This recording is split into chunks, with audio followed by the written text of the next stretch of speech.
there's Zizi. Maybe Zizi can introduce yourself first. Okay, hello everyone. My name is Mulia Fatazima. So now we are in Universitas Muhammadiyah Bangka Belitung with my friends. Yes. Hello. Hi. So now I'm in 7th semester.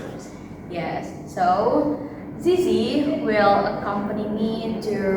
We will discuss about feminism, particularly in Indonesia, maybe. Yeah. Yes, we will discuss about. As far as I know, we know about feminism. The opinions, maybe a lot of knowledge about feminism. Yes, feminism. Oke, Zizi, ngomong-ngomong tentang feminism, mungkin feminism ini adalah salah satu gerakan ya di Amerika. Yang saya ketahui itu ada 2 gelombang tentang feminism. Ya, karena pada zaman itu di Amerika, wanita-wanita di Amerika itu untuk memperjuangkan hak dan suara mereka tentang election pada waktu itu di Amerika. Nah, kalau menurut Zizi sendiri, sebenarnya feminisme itu apa sih? Oke, menarik sekali ya teman-teman pembahasan tentang feminisme. Jadi memang feminisme ini kan basically tentang wanita gitu ya. Tapi bukan berarti kita membedakan bahwa feminisme berarti suara hanya untuk wanita, berarti berfokus wanita, bukan. Berarti feminisme ini adalah hak di mana wanita bisa berbuat selayaknya professionals or she can do everything, she can control everything like that. So seperti dia bisa bekerja, dia bisa mengontrol apapun selayaknya pekerjaan laki-laki pun itu adalah hak-hak yang dimiliki wanita, itu termasuk feminisme. Nah, dan kita ketahui bahwa R.A. Kartini dari awalnya beliau menyuarakan suara tentang perempuan, hak-hak tentang perempuan itu di Indonesia gitu kan. Nah, kita tahu tentang hal itu. Nah, untuk feminisme sendiri ya memang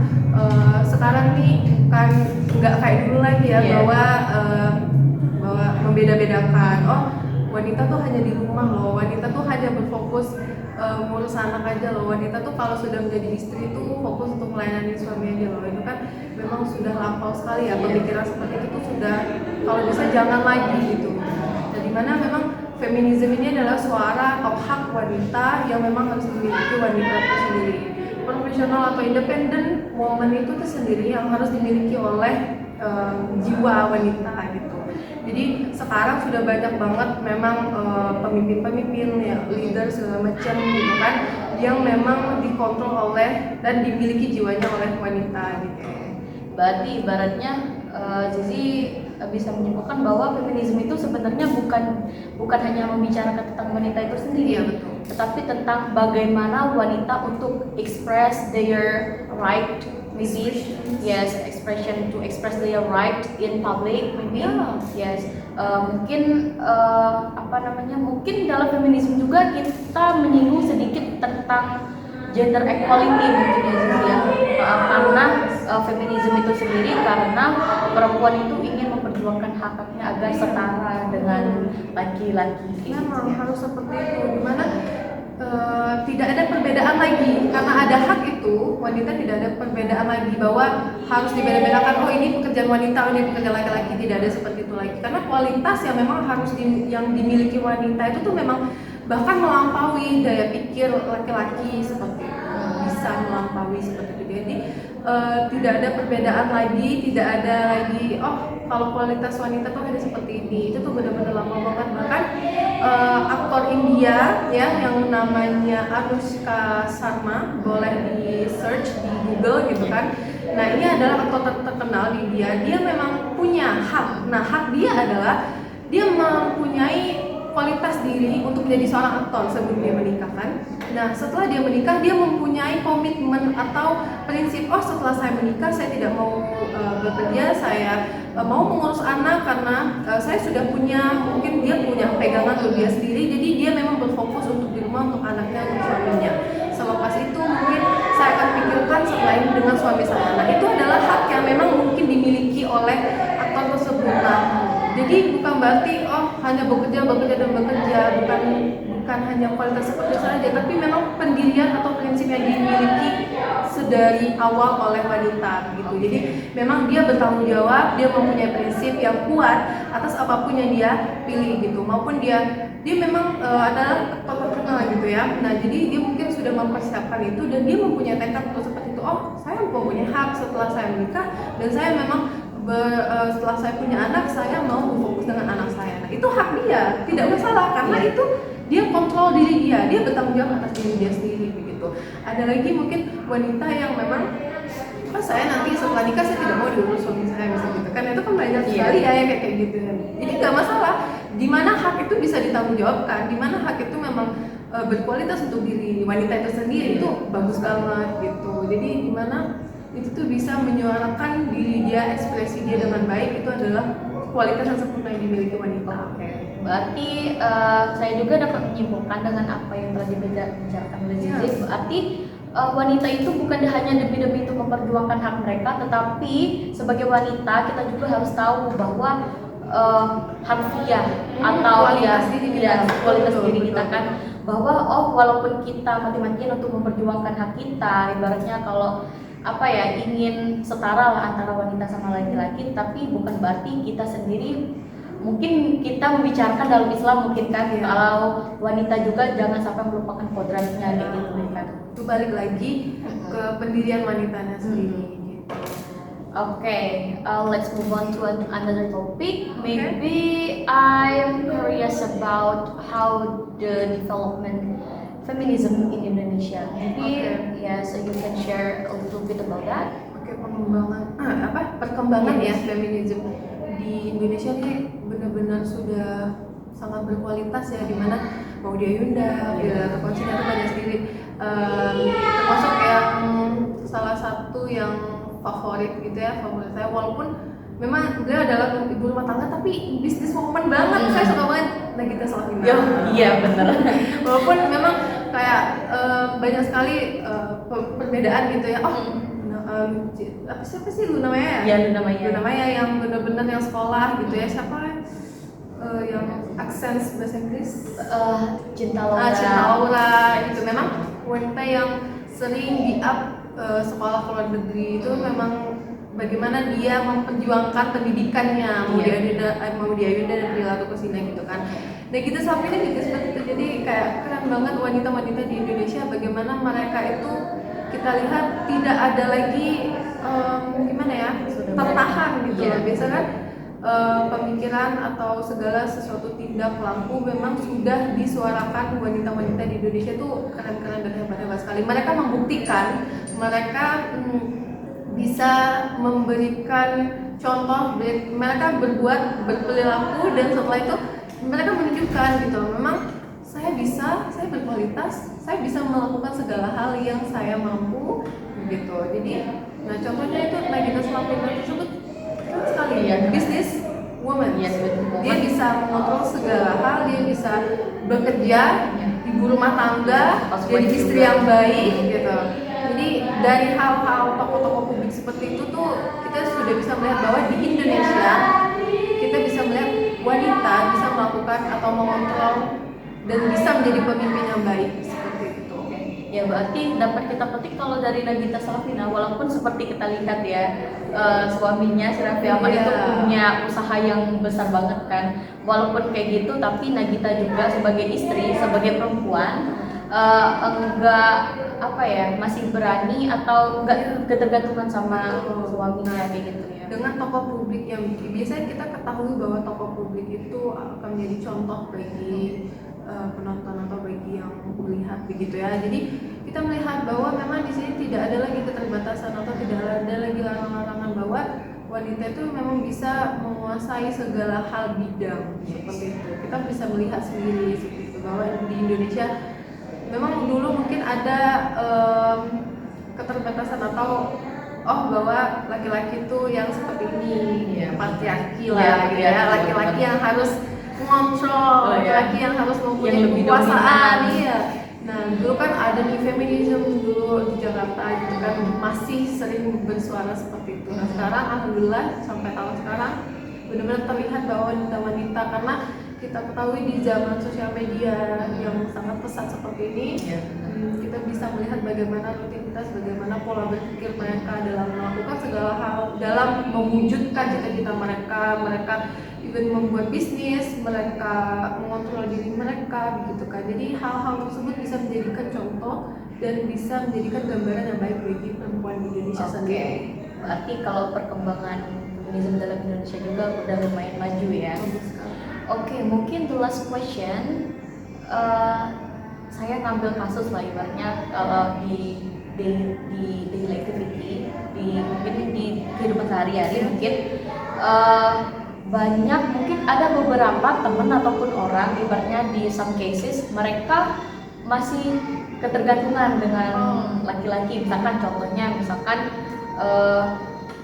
ada perempuan yang masih ketergantungan sama cowok mereka mungkin, atau ada yang istri yang masih ketergantungan misalkan sama suami, kayak saya gimana kalau nggak ada suami saya atau pacar saya gimana, ibaratnya kayak yang bakal ngasih makan saya, yang nafkahi saya itu kayak gimana ibaratkan, karena mereka ngerasa kayak value di dalam diri saya itu nggak ada. Ibaratkan kalau saya lepas dari suami saya atau pacar saya nggak tahu mau gimana lagi kayak gitu. Nah, bagaimana tanggapan Zizi misalkan buat mereka, mungkin pesan lah, mungkin kayak gimana bisa keluar dari situasi yang kayak gitu.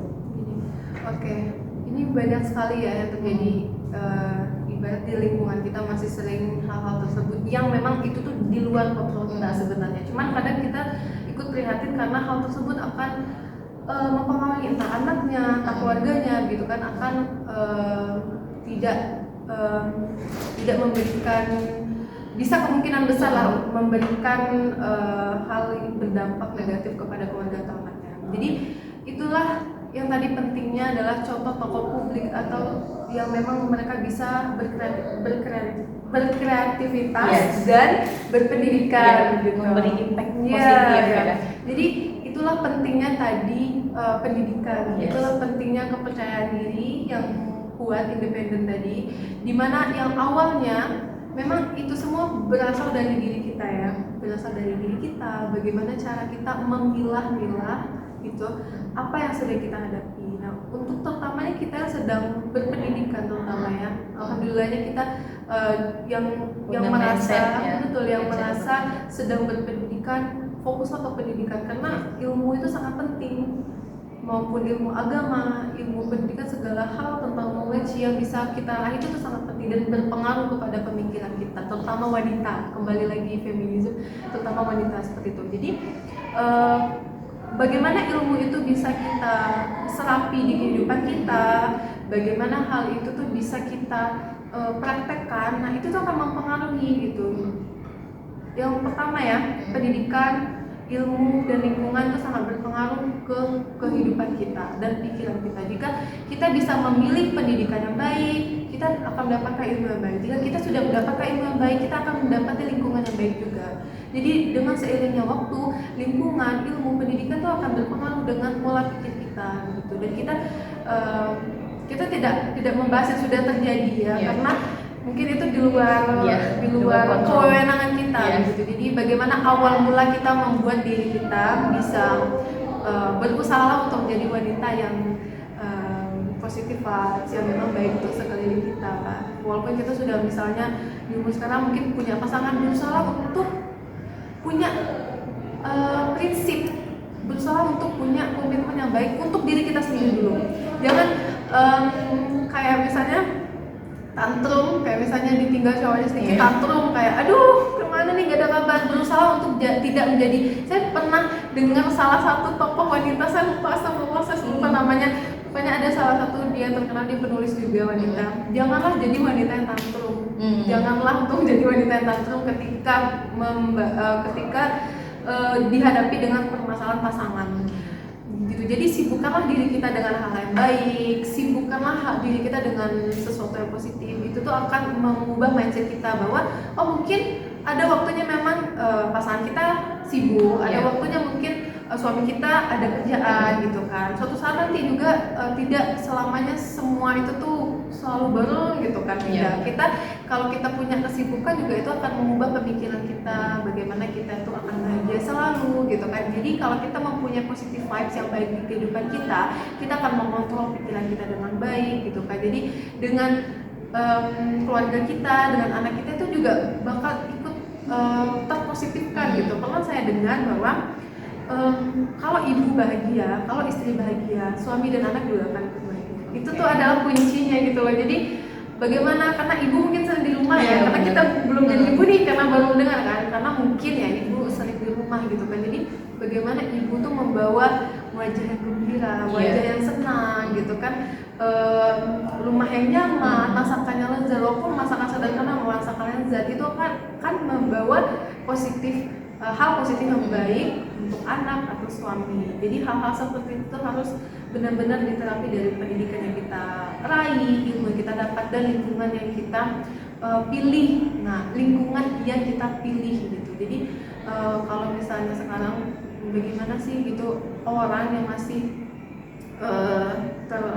yang di mencakup di hubungan yang toksik lah, masih terkurung gitu di kehidupan toksik, berusaha untuk menjadi wanita yang tenang, itu saja kuncinya. Jadi untuk menjadi wanita yang tenang memang tidak mudah, tapi berusaha untuk menjadi tenang, percaya kepada diri sendiri dulu gitu kan, karena memang kita wanita sayangilah diri sendiri dulu, berfokus kepada diri sendiri dulu. Setelah kita damai dengan diri kita sendiri, kita akan melihat proses ke depan bagaimana cara kita menghadapi seseorang, bagaimana cara kita melihat seseorang. Karena dengan diri kita yang kita sudah damai, dengan orang juga kita insya Allah sudah bisa menerima apapun yang terjadi ke depan gitu. Dan segala hal pasti bisa dikomunikasikan dengan baik, seperti itu. Iya, mungkin kalau sebagai wanita tadi Zizi bilang bahwa tetaplah menjadi wanita yang tenang. Betul. Mungkin walaupun susah ya. Iya, walaupun susah benar meluapkan emosinya. Mut-mutan gitu kan, apalagi kalau menstruasi itu sering banget gitu, pengen bener, overthinking apalagi kan. Jadi semua itu ya kembali ke diri kita, bagaimana kita tuh mengontrol diri kita, mendekati diri kita dengan Tuhan gitu kan, bagaimana kita memilih lingkungan tadi gitu kan. Jadi itu tuh benar-benar bermula dari diri kita. Banyaklah diri kita tuh mengeksplor segala hal. Nah itu tadi sebenarnya kalau berbicara tentang keluar dari zona nyaman, memang ada benarnya sih ya ada hal kayak gitu. Jadi sering coba-coba untuk melihat, mengeksplor, mencari tahu gitu kan. Jadi sedikit tidaknya itu tuh bisa membuka pemikiran kita. Oke. Ya, mungkin kita juga bisa menyibukkan diri dengan hal yang lebih positif. Betul. Mungkin atau gabung di komunitas atau organisasi masyarakat yang positif mungkin ya, yang khusus wanita, biar bisa berbagi pengalaman dan sharing pengalaman mungkin ya di dalam suatu forum, mungkin bisa lebih mengevolve personality kita mungkin ya, dan cara kita memandang permasalahan bagaimana. Oke. Mungkin berakhir pembahasannya, mungkin atau Zizi ingin menyampaikan kata-kata penutup mungkin? Oke. Karena pembahasan kita hari ini sangat menarik ya, sangat nyaman banget. Sebenarnya kalau berbicara tentang feminisme itu tuh banyak sekali tentang bagaimana wanita itu berproses, bagaimana wanita itu berjuang gitu kan. Dan jangan lupa untuk selalu mengkaitkan dengan hal yang religi gitu. Bagaimana cara kita mengontrol pikiran kita dengan berzikir, berdoa, mendekati diri kita dengan Allah, seperti itu ya. Jangan selalu lupa untuk mengkaitkan hal-hal tersebut gitu. Dan kembali lagi, jangan menjadi wanita yang ngantuk gitu. Karena pembahasannya menarik sekali gitu ya. Karena kalau bisa dibilang bagaimana untuk menjadi wanita tenang tadi ya, memang butuh proses yang banyak, karena itu semua berasal dari diri kita sendiri dan balik kepada diri kita sendiri gitu. Kitalah yang memilih dan kitalah yang akan merasakan sendiri gitu. Impactnya kayak gimana ya. Oke, mungkin this is the end of our podcast and mini podcast, and I hope it will have a benefit for you all. Yes, insyaallah. And thank you juga Mbak Zizi yang telah menyediakan waktunya untuk dalam mini podcast ini. Wow, thank you so much. Thank you so much. Bye.